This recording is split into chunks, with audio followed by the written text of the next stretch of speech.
It's been more than a quarter century, and Pokémon is still as relevant as it was back then. Scarlet and Violet released in November 2022 and are in the top 5 best-selling Pokémon games ever made. Paradox Pokémon, the past and the future, as well as a story that introduces several interesting themes, will be part of this iceberg in which, as a tradition, we'll cover the secrets, mysteries, Easter eggs, creepy stuff, and beta content of the latest core series Pokémon games. Welcome to the Pokémon Scarlet and Violet iceberg.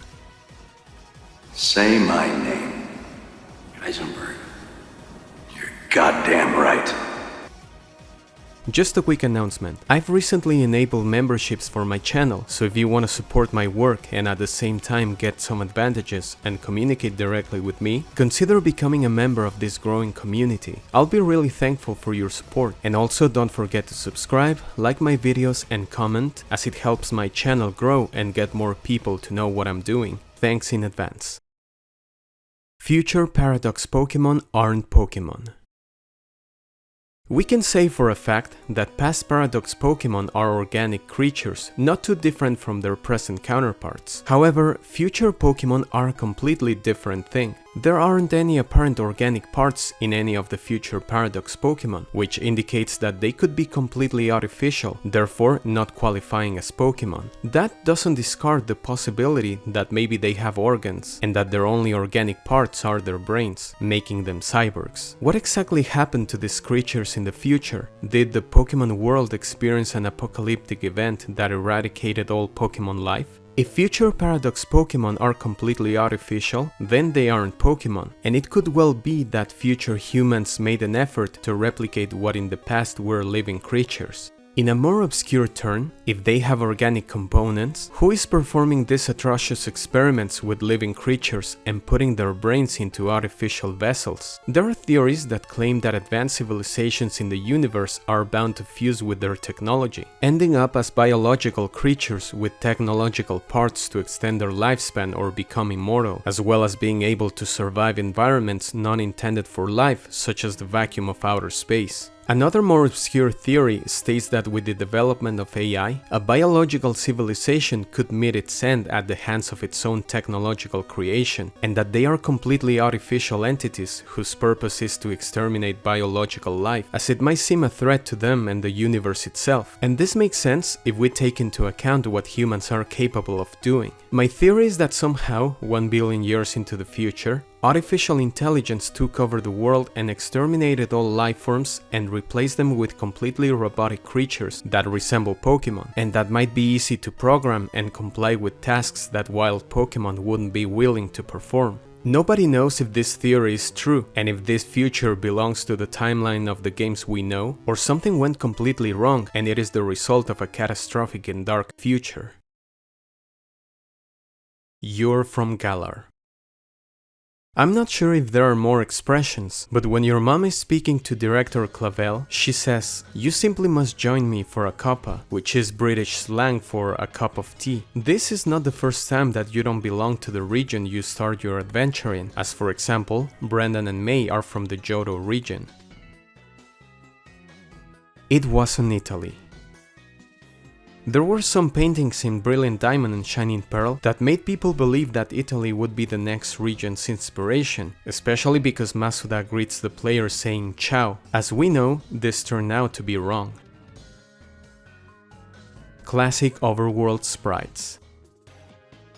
For those of you who didn't get to experience the first generation of Pokémon, if you go to Alfornada, you'll come across pictures of all 151 Pokémon from Generation 1, with the exception of Pikachu. And I say all because due to memory limitations, all Pokémon share these overworld sprites. Cassiopeia. The order in which the Team Star leaders are arranged on the map is the same as that of the constellation of Cassiopeia, so it makes sense why Penny took that pseudonym. Australia in Generation 10. Hazel's room has an interesting picture. If you look closely, said picture resembles Ayers Rock, a large sandstone monolith located in Australia. As we saw before, this doesn't guarantee at all that we'll get to see this place in Generation 10, as many of these predictions have failed. Only time will tell. Brazilian Quaxley. We know that not all Pokémon that are introduced in a specific region belong there, and that was the case of Exeggutor or Copperasha in Gen 1 and 8 respectively. According to its Scarlet Pokédex entry, this Pokémon migrated from Paldea from distant lands long ago. Some people speculate that this Pokémon might have come from a Brazilian region equivalent of the Pokémon world, given that Quaquaval looks as if it had been inspired by Carnival Queens from Brazil. This might also open the possibility for a Brazilian Pokémon region in the future. Guaranteed Shinies. More guaranteed shinies, this time in Scarlet and Violet. If you defeat Director Cyrano in the Indigo Disc DLC, he'll offer you a shiny Blitzel as a trade for any Pokémon you have. If you want a shiny Munchlax, you'll have to complete the Ogre Austin minigame in its hardest difficulty in the Teal Mask DLC. Mochi Dance. The equivalent of the chicken dance, this silly dance is performed by those who are under the spell of Pecharon. While not under the exact same influence as the Loyal 3, whoever eats Pecharon's binding mochi will be chained to its will and perform this chicken-like dance. It's funny to see how mochi highlights underlying features of certain characters such as Arven and Penny. Arven is evidently shy while dancing, in contrast to Penny who, as Kieran states, seems even more worked up than everyone else. Nemona's widely known desire for battle is also evidenced by how she says mochi mochi match. Rub-a-dub-dub. 3 men in a tub. And who do you think they be? The butcher, the baker, and the candlestick maker. This nursery rhyme is a reference to the Paldean dogs, Mastiff, Fido, and Grivard respectively, as Mastiff's sharp teeth could be a reference to knives used by butchers, Fido to bakery, and Grivard to candles. Syrup Bomb.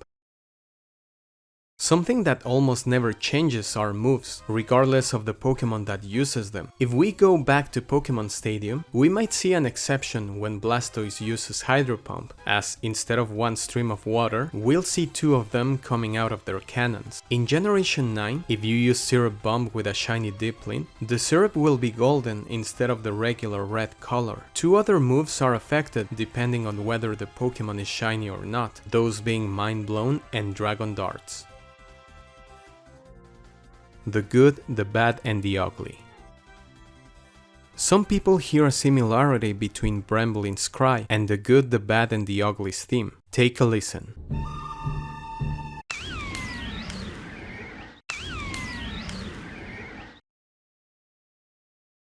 Destroyed Master Ball. If you watch the Pokémon anime, you might remember an episode in which a character tries to catch a Whiscash with a Master Ball that ends up in the Pokémon's mouth, therefore being the first time, at least to my knowledge, that this special Pokéball fails. However, another time is after Kieran catches Terrapagos and tries to bring it back to its Pokéball, which happens to be a Master Ball that breaks due to the amount of power. Upside Down Pokéballs. I don't recall seeing any Pokémon trainer holding a Pokéball upside down, but for some reason, Arven does this when battling us. Longest Pokémon Battle Theme. The battle theme for Team Star's squad bosses is the longest battle theme in the franchise. The first point where the theme repeats is at 2 minutes and 58 seconds, surpassing Gets's battle theme in Pokémon Black and White and its remaster in Pokémon Ultra Sun and Ultra Moon. However, similar to the Academy Ace Tournament battle theme and the Galar Battle Tower battle theme, the repeated music contains a variation in the form of a different guitar solo, resulting in a complete length of 5 minutes and 48 seconds before the true loop point. Generation 1 map in pool. If you go to Cortondo's city pools, you'll see that the tile patterns in them are identical to the water tiles from the Generation 1 map. Champion Turo and Sada. As if being a professor weren't enough, Professor Turo and Sada were actually champions of Paldea, as their names are found in the Hall of Fame members' book in the school's library. No battle facility. If people were angry at the fact that the Battle Frontier did make a comeback for Omega Ruby and Alpha Sapphire, this time Game Freak thought it would be a great idea to completely abandon the concept of a battle facility. Battle facilities have been present since Generation 2 with the introduction of the Battle Tower in Pokémon Crystal. This carried over all the way up to Generation 8 in Pokémon Sword and Shield, but it was completely scrapped in the Paldea region or any of the DLC regions for no apparent reason. However, Masuda stated in the past that games with big challenges like Pokémon Emerald and its Battle Frontier were no longer appealing to players nowadays because at least the Japanese society is too busy and gets bored easily. Ditto blocks.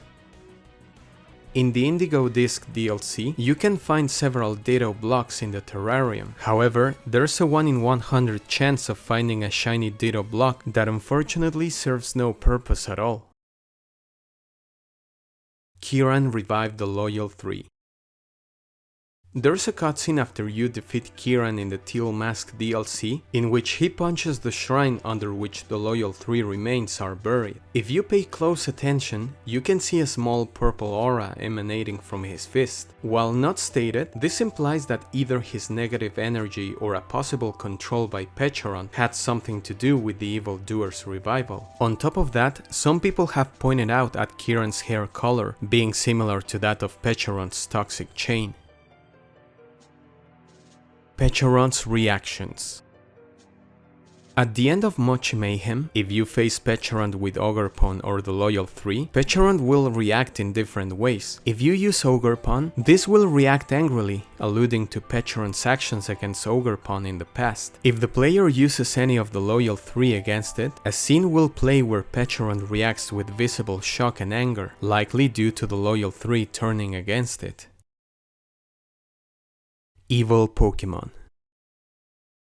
I remember the episode Island of the Giant Pokémon, in which Ekans and Koffing explained that Pokémon aren't evil, but that they can do evil things ordered by evil humans. However, as I explained in my black and white Iceberg, I do think there are evil Pokémon such as Darkrai, despite one of its Pokédex entries stating that Darkrai only induces nightmares to people to defend itself. With the release of Scarlet and Violet DLC, we got to know Pecharon, a mythical Pokémon that feeds people and Pokémon with toxic mochi to control them and chain them to its will. In fact, Pecharon is responsible for Ogerpon and the Loyal 3's conflict, creating a false picture of the real event for the people of Kitakami. Pokemon evil intentions have resulted in the passing away of several human beings, like the Ghost Girl in Pokemon Black and White 2, or Ogerpon's human companion, who is implied to have also passed away at the hands of the Loyal 3. Agias. While sometimes, at least in the Pokemon anime, certain Pokemon say their names like Charmander or Bulbasaur, this is not true for everyone, as Charizard roars for example. However, Amaris from the Blueberry League Elite Four thinks all Pokemon say their names. This is evident when she calls your Koraidon or Miraidon Agias based on its cry. Iron Bundle in Gen 2. While Iron Bundle is a Paradox Pokemon that appeared in Generation 9, the fact that this future Pokemon is an Ice Water type connects it with Delibird, but not with the Delibird we know, but its Space World 97 counterpart, which was indeed an Ice Water type. Ghost Girl. Ghost Girls were a tradition in Pokemon for a long time, but apparently Scarlet and Violet changed that a bit. If you go to the League Club room at Blueberry Academy, if the room is remodeled to the dark theme, there will be a painting titled "Until the End of Time" that shows a girl and a ghost Pokemon. If you pay attention, the girl in the painting will occasionally blink at the player. Animalia Paradoxa. The name Paradox Pokemon originates from Animalia Paradoxa, a label given to a few species of animals listed in Carl von Linné's early editions of Systema Naturae. Linné thought that these animals didn't make sense. Today, such animals are usually called cryptids. Some of these creatures were found in medieval bestiaries, as well as those reported by explorers from abroad, and gives explanations to why they are excluded from Systema Naturae. Examples of these animals were the Hydra, the Phoenix, Manticores, and even real animals such as pelicans. Unused items. There are two unused items, an orange crystal and a grey stone with purple details. There are no names related to them, and their purpose remains completely unknown. Battle Beyond the Grave. Throughout the generations, we've been able to battle ghosts, both in the form of Pokémon and former humans. However, when battling Professor Turo and Sada, we are battling AI copies of the former professors who previously passed away. This is in some way the first post-mortem Pokémon battle in the history of the franchise as far as I know, not taking into account ghosts or spirits. How I remember Pokémon Scarlet and Violet. YouTuber NDY uploaded a video about Pokémon Scarlet and Violet and how the user remembers the game, such as director Clavel trying to blend in with the academy students, low frame rates, missing animations, and most importantly, Nemona's battle spirit that pursues the player during the entire game. Up to this day, it has received almost 2 million views, making it a fun viral video for the Pokémon fans. Arven and Omori's parallel. Shigeru Omori is a game designer that has worked for Game Freak since 2001. There's a parallel between him and Arven, as he explained that Arven's character was based on his personal experience of losing his parents at a young age. Ancient Mega Evolutions. Have you noticed that many Pokémon that can Mega Evolve look wilder and that also become more aggressive? Take for example Salamence. Mega Evolution fuels its brutality, and it may even turn on the trainer who raised it. It's been dubbed the Blood-Soaked Crescent. Now, we all know that Roaring Moon is an ancient relative of Salamence, and also its Pokédex references a connection to a phenomenon that occurs in a certain region. Is it possible that Mega Evolution triggers a power hidden within some of the Pokémon's ancient DNA? This idea is actually supported if we read Aerodactyl's Moon Pokédex entry. Mega Evolution awakened some dormant genes, bringing back the sharp rocks that once covered Aerodactyl's entire body. I wonder if we'll get to see more secrets about Mega Evolution in the next Pokémon game. The Pokémon world is older than we thought. Planet Earth is estimated to be around 4.5 billion years old, and life emerged around 3.7 billion years ago. But we're obviously talking about very simple life forms like unicellular organisms. Animal life as we know appeared around 600 million years ago. However, when we talk about the Pokémon world, ancient paradox Pokémon such as Screamtail predate these complex life forms, as it is said that it is a Jigglypuff from 1 billion years ago. This means that probably the Pokémon world is older than our real world, or that complex life forms take less time to develop in comparison to our universe. Nonetheless, it's not clear if paradox Pokémon belong to the same timeline as the core series games, or they are completely different universes where the laws of physics and history took a completely different path. Bootstrap Paradox. After you complete the Indigo Disc DLC, if you take Terrapagos with you to the Crystal Pool in the land of Kitakami, an event will trigger in which you'll get to meet the real professor of the version you're playing. Apparently this professor belongs to the past of a different timeline, to a moment in which they haven't been able to create a time machine to travel in time. When the player first sees the professor, the player can ask them if they are the AI. If the player does so, the professor will comment on how good of an idea it would be to have an AI copy of themselves. After that, Miraidon or Koraidon come out of their Pokeball to greet the professor. They wonder about its name, so the player gives it to them. But the most important part comes when the player gives the professor Briar's book, where they get access to information from the future in order to apply it in the past of their timeline and make progress with their research in a way that might have never been possible without this book. All in all, this event explains many things about the story of Scarlet and Violet. First of all, the fact that Terrapagos is able to control space-time and alternate timelines would explain the reason why Paradox Pokémon were spotted 200 years before the time machine had been created. Also, the player gives the professor the idea to create an AI to assist them during their research, as well as the name for Miraidon and Koraidon. This is an example of a bootstrap paradox, in which information doesn't have a true origin, same as in Ocarina of Time, where as an adult, you learn the Song of Storms, then you go back to the past and teach that song to the person that teaches it to you in the future. A journal entry in the area 0 Under Depths tells how the professor was transported to a lake that smelled like sulfur, where a child gave them a white ball, that child being you. If this professor didn't belong to a different timeline, we could say that you created the whole story of Pokémon Scarlet and Violet, but even if this is not the case, you're probably the reason why the professor passed away in different timelines or universes. Thanks a lot for watching the video. I strongly recommend you to subscribe to my channel, as more icebergs and Pokemon related videos will be available. Don't forget to comment, like, and I'll see you in the next one.